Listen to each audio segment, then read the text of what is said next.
Are you tired of hearing the same old advice? Open a high interest savings account, stick to a budget, cut out coffee. Of course I've been up all night. Not because of caffeine, it was insomnia. I couldn't stop thinking about coffee. What if I told you there are other ways to build savings? Methods that are outside the box. Are you outside of your mind? In this video, I'm going to walk you through 5 unconventional ways to save money. These are strategies most people don't talk about. Well, because they don't always look like saving. But if you're someone who's a natural spender and struggles with saving money, these strategies might be finally something that works for you. So if you want a new way to save money, make sure you watch this video till the end. Number 1, let's talk about something that's considered conventional, but is actually an unconventional way to save. And that's buying a home. Now, I know what you're thinking. Get out of my head. Buying a house? That's not exactly a saving hack. But hear me out. In reality, your mortgage payments are forcing you to save. Each payment chips away at your loan and builds equity. That's ownership in your property. It's like having a piggy bank you live in. You can't spend your equity easily. You're committed to those payments, and that creates long-term discipline. And putting a roof over your head is usually your top priority, so you're less likely to miss payments to your mortgage. Plus, over time, most real estate appreciates. So as you're building equity in your home, it grows even more over time. Eventually, you'll have a paid off asset that you can leverage, sell, or pass down. But there are trade-offs. Buying a home is expensive. Upfront costs, maintenance, repairs, property taxes, insurance, renovations, and the most costly, interest. You may end up paying double the mortgage amount. So if you had a $300,000 mortgage, in 25 years, you may pay $300,000 in interest, but at least you have a paid off house. And if your home appreciates at least 3% a year, the value of your home will be worth over $600,000. This method is ideal for someone with a stable job but doesn't have the discipline to save money. It's foolproof. You just gotta keep working and keep making payments. That being said, if you were to rent, you would have less expenses and you could invest the difference and come out ahead. But it means you need to be disciplined and be able to save the difference, which not everyone can do. The risk? You could lose your job and fail to make payments and lose your house. And if you buy more house than you can afford, you can quickly become house poor. On paper, you're building equity, but in reality, you're broke. Additionally, the problem with this method is that if you have trouble saving, you may have trouble saving up for the down payment and the upfront costs. Number 2, more popular every year, van life or tiny home living. This just isn't about freedom or aesthetics. It's about drastically cutting expenses, and that can fast track your ability to save. Let's break it down. Housing is typically your biggest monthly cost. Whether it's rent or a mortgage, it eats a huge part of your income. Van life flips that. You own your living space outright and at significantly less costs. Same with tiny homes. Lower mortgage, lower utility bills, less taxes. Why does this work? Because it redefines your relationship and space and spending. You stop buying stuff just to fill square footage. Actually, you don't have a choice. You don't buy stuff and waste money because you don't have the space or need for it. You downsize your bills and your lifestyle on purpose. When you buy a house, there is a hidden cost of ownership. All the stuff you buy for the house or stuff you put in the house. Furniture, appliances, home decor, toys, equipment, and tools, sheds, clothes, etc. When you have less space, your cost of living and needs and wants become less, forcing you to save. But there are drawbacks. Space is tight and it's not always glamorous. This method may not be great for couples or families. This method works best for a single person who values freedom over comfort. For people who love adventure and aren't attached to stuff. And eventually, you may get sick of it. Hopefully, you've saved enough money to transition back into a conventional home with money to spare. Number 3, this one feels completely backwards, but it actually works for some people. Overpaying your taxes on purpose. Here's how it works. You adjust your tax withholding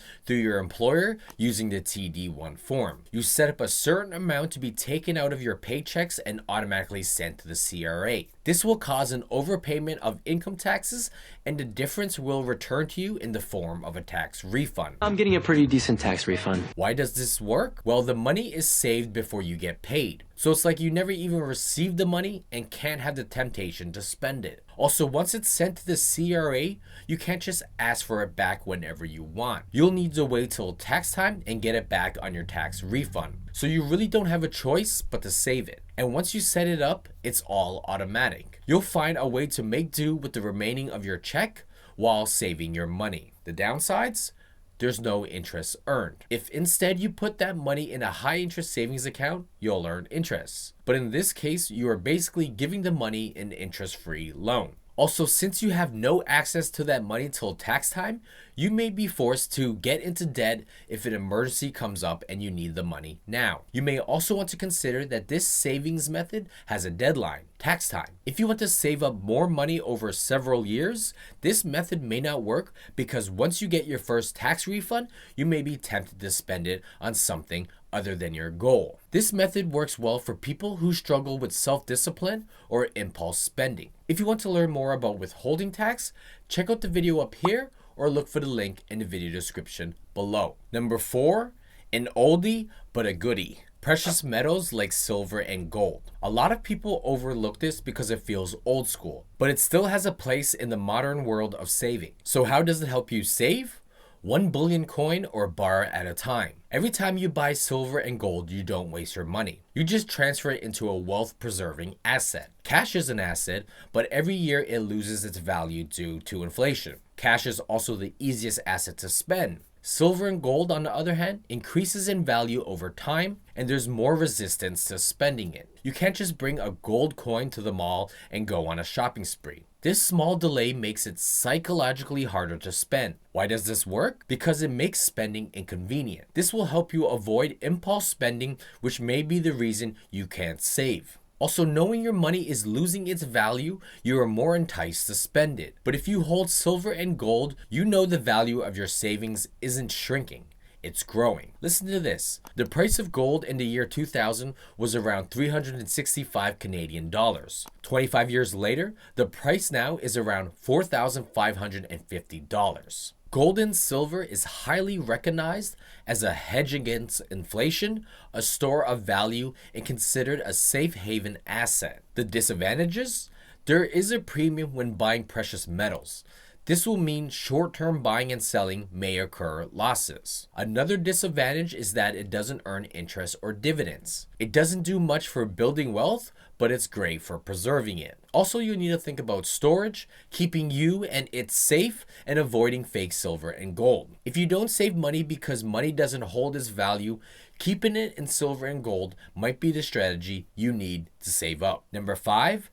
Let's end with one of the most surprising methods to save money, collectibles. This can be things like Pokémon cards, baseball cards, sneakers, handbags, fine wine, comic books, coins, memorabilia, watches, vintage toys, and gold jewelry. All of these can function as a form of savings, if you're intentional about it. So how does this actually save money? Well, the moment you buy a collectible, you convert cash into a physical item. This in turn fulfills your spending needs. And if you do your homework and buy the right collectibles, you should be able to convert it back into cash by reselling and without losing money. And these collectibles are hobbies and can be very addicting. Therefore, you spend your money on these collectibles instead of wasting your money on things that lose value. And since you converted your cash into a physical asset, in order to spend that physical asset, you'll need to sell the item. This little barrier might be enough to prevent you from impulse shopping. The longer you hold on to these assets, the longer you save. The upside? Some of these items appreciate and may even offer higher returns. Saving money in a high-interest savings account may be the safest method, but it's the worst returns. You will likely lose in the end due to inflation. But if done correctly, you could double your money by converting them into collectibles. The downsides?